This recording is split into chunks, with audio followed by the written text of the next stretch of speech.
네, 우리 1장 13절 말씀을 한 목소리로 같이 읽겠습니다. 시작. 헛된 죄물을 다시 가져오지 말라. 분향은 내가 가증히 여기는 바요. 월삭과 안식일과 대회로 모이는 것도 그러하니 성회와 아울러 악을 행하는 것을 내가 견디지 못하겠노라. 아멘.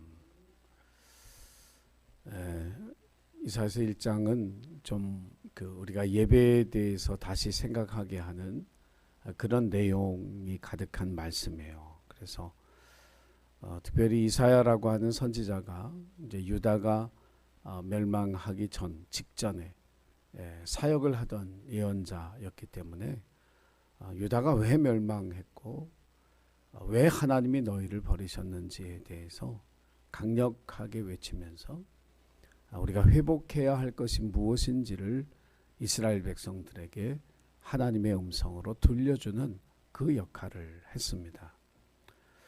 오늘날에도 우리에게 그 역할이 필요하다 이렇게 생각이 돼요. 그래서 오늘날 한국교회와 또 그리스도인들이 코로나를 지나면서 이제 어떻게 우리의 믿음을 다시 세우고 어떻게 하나님의 교회를 새롭게 할까, 이 고민에 대한 답들을 하나님의 말씀에서 찾아가는 저와 여러분이 되기를 주님의 이름으로 부탁을 드립니다.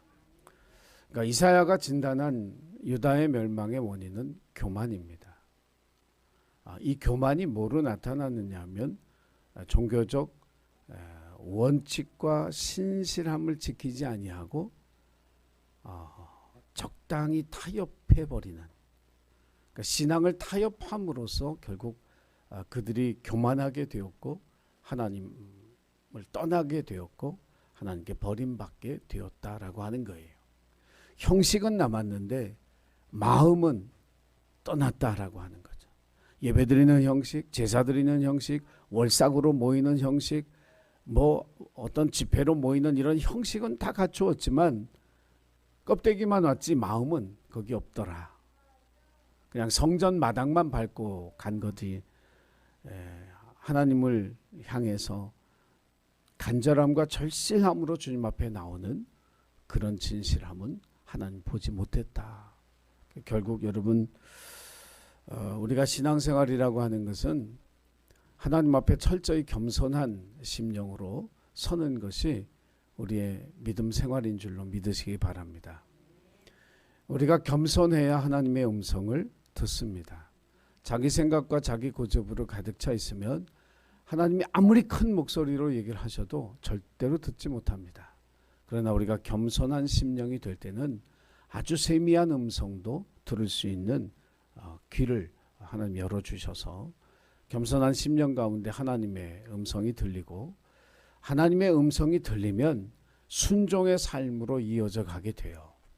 여러분, 하나님의 음성을 듣고 그 뜻을 깨달아 하나님께 순종하는 삶까지 나아가는 그런 신실한 하나님의 자녀들이 되시기를 주의 이름으로 간절히 부탁을 드립니다.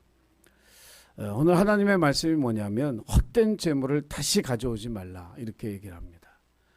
우리가 지난 주일 예배를 통해서 하나님 모든 예배를 다 받지 아니하시고 아벨의 예배는 받으셨지만 가인의 예배는 받지 않으셨다라고 하는 내용으로 제가 말씀을 전했죠. 헛된 재물, 그러니까 바쳐봐야 소용없는 재물이 헛된 재물, 하나님 받지 않으시는 재물에 대한 이야기입니다. 자, 하나님 모든 재물을 다 받지 않는 건 아니에요. 재물에 있어서 가장 중요한 조건, 그리고 유일한 조건, 하나님이 받으시는 재물의 유일한 조건 딱 하나입니다. 성경에 기록하기를 흠이 없는 것, 이렇게 돼 있죠. 그러니까 하나님 앞에 재물을 드리려면 흠이 없는 것으로 드려라. 그러니까 흠이 있는 것은 드리지 못한다라고 성경에 써 있습니다. 그래서 유대인의 제사에 있어서 하나님 앞에 드리는 제물이 제일 중요한 거예요. 그래서 흠 없고 좋은 것을 하나님 앞에 드리는 이 신앙의 전통을 유대인들이 가지고 있었습니다. 그래서 당시에는 이 제물로 드리기에 이게 합당한 건가 합당하지 않은가를 판단하는 일종의 심사관이 있었습니다. 그래서 유대인들이 자기 집에서부터 제물을 가지고 오잖아요. 이 성전까지 가지고 올라와서 이 제물을 하나님 앞에 드린다. 그러면 이 심사관이 그 제물을 살펴요. 그래서 그것이 흠이 없으면 도장꽝 오케이.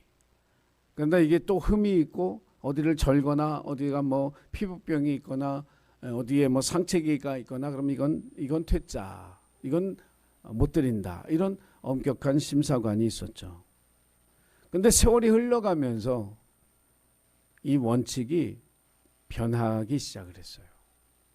우리가 신앙생활하면서 가장 경계해야 할 것 가운데 하나가 뭐냐면 편하게 신앙생활하고 싶다는 생각을 버려야 되는 거예요.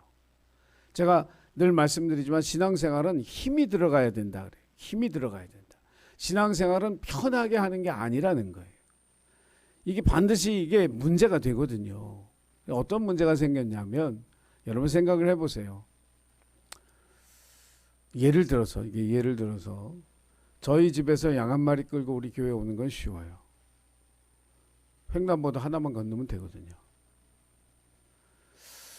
근데 여기서 우리 제일 먼 사람 우리 이효창 권사 같은데 서울에서부터 양 한 마리 끌고 온다. 네, 이게 쉬운 건 절대로 아니죠. 그러니까 사람들이 힘든 거예요, 그게. 그러다 보니까 어떤 생각을 하게 되냐면 아니 재물을 그냥 돈으로 샀으면 좋겠다. 제사장들도 가만히 생각을 해보니까 그 집에서부터 귀찮게 힘들게 그거를 끌고 오느니 아 그래 성전 한쪽에 짐승을 팔아서 제물로 바치게 해야 되겠다. 그래서 환전소도 생기고 짐승 파는 것도 생기고 예수님 다 들러 엎으셨죠. 그래서 그걸 이제 사가지고 바치게 됐어요.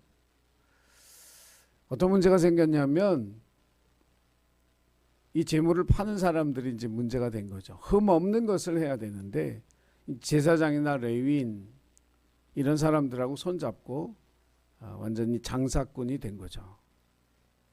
적당히 눈 감아주면서 자기들이 판 거는 다 제물로 바칠 수 있도록 만들어 놓은 거예요. 신앙이라고 하는 것은 하나님이 말씀대로 세우신 원칙을 지켜 살아가는 것이 참된 신앙 생활인데 사람의 편리주의 때문에 그 신앙의 원칙을 깨기 시작하면 결국 자기 신앙도 무너지지만 그것이 자기 가정을 무너뜨리는 일이 되고 교회가 무너지는 일이 되고 오늘 성경이 이야기하고 있는 것처럼 나라와 민족이 무너지는 일이 되었다라고 하는 사실입니다. 그래서 우리가 신앙생활은 원칙대로 하나님의 말씀대로 한다라고 하는 이 마음을 우리가 항상 마음에 새겨두어야 해요. 하나님이 정말 받고 싶은 건 재물, 짐승이 아니에요. 여러분 하나님 앞에 제물을 드릴 때 여러 짐승을 기르다가 그 중에 이건 하나님 앞에 이번 6월절에 바쳐야지. 그러면 그놈은 구별해 놓게 돼 있어요. 그러면서 그 짐승에게 얼마나 많이 신경을 쓰겠어요. 먹는 거, 또 그 상태를 살피고 마음과 정성을 쏟죠. 하나님 받고 싶은 거는 그거예요. 하나님을 생각하고 마음을 드리고 정성을 들인 우리의 마음. 예배에 나오면서 내 하나님 앞에 기대하고 하나님의 음성을 듣기를 사모하는 그런 나의 마음, 하나님께 집중하고 하나님을 생각하는 그 마음이 하나님 앞에 우리가 드릴 수 있는 하나님 기쁘게 받으시는 가장 아름다운 제물인 줄로 믿으시기를 바랍니다. 그래서 모든 제물을 받지 않으신 게 아니라 우리 하나님을 생각하는 우리의 마음, 우리의 정성, 이것을 하나님이 기쁘게 받으시는 제물이 된다라고 하는 그 사실을 저와 여러분이 기억하고 예배에 나올 때마다 여러분의 하나님을 생각하는 그 정성스러운 마음과 한 주간 세상 속에 살면서 하나님의 뜻 가운데 살았던 거룩한 생활, 경건한 그 삶을 거룩한 산제물로 드릴 수 있는 저와 여러분이 되기를 주님의 이름으로 부탁을 드립니다. 오늘 말씀 속에 우리가 두렵게 생각하는 건 뭐냐면 성회와 아울러 악을 행하는 것을 내가 견디지 못하겠노라 그랬습니다. 하나님을 예배하는데 어떻게 악을 행하느냐고요. 근데 그게 아주 하나님 견디지 못하겠다 내가. 그러니까 가인에 대한 그 제사를 얘기하면서도 그 말씀을 드렸지만 창세기 4장 7절에서 네가 옳지 않은 일을 했다라고 하는, 네가 옳은 일을 했으면 어떻게 낫을 들지 못하겠느냐, 네가 옳지 않은 일을 했으므로. 그러니까 하나님 앞에 제사를 드리고 예배를 드린 그 일이 옳지 않은 일이었다고, 죄가 네 속에서 역사하는 그런 빌미를 제공하는 일이 됐다고 하나님이 가인에게 책망하셨거든요. 우리가 드리는 예배가 하나님이 받지도 않을 뿐만 아니라 옳지 않은 일을 한 것이 되고, 그것이 우리 속에서 죄가 막 일어나고 악을 행하는 그러한 빌미를 제공하는 원동력이, 동기부여가 될 수도 있다라고 하는 사실이 얼마나 두려운 일인지 몰라요. 이 말씀을 이제 사실은 좀 더 아래쪽을 읽어보면 더 좋은데, 15절에 보면 왜 하나님 그렇게 말씀하셨는지 그 이유가 나와 있습니다. 자, 이렇게 기록했어요. 너희가 손을 펼 때에 내가 눈을 가리고 너희가 많이 기도할지라도 내가 듣지 아니하리니 이는 너희의 손에 피가 가득함이라. 즉 하나님이 기뻐하시지 않는 일을 행하면서도 그대로 와서 손을 벌리고 제물을 바치고 많이 기도하는 거예요. 근데 소용없다는 거예요. 내가 눈 가렸어. 너희들이 제물 드릴 때 내 눈을 가렸다. 너희 많이 기도할 때 나 듣지 않았다.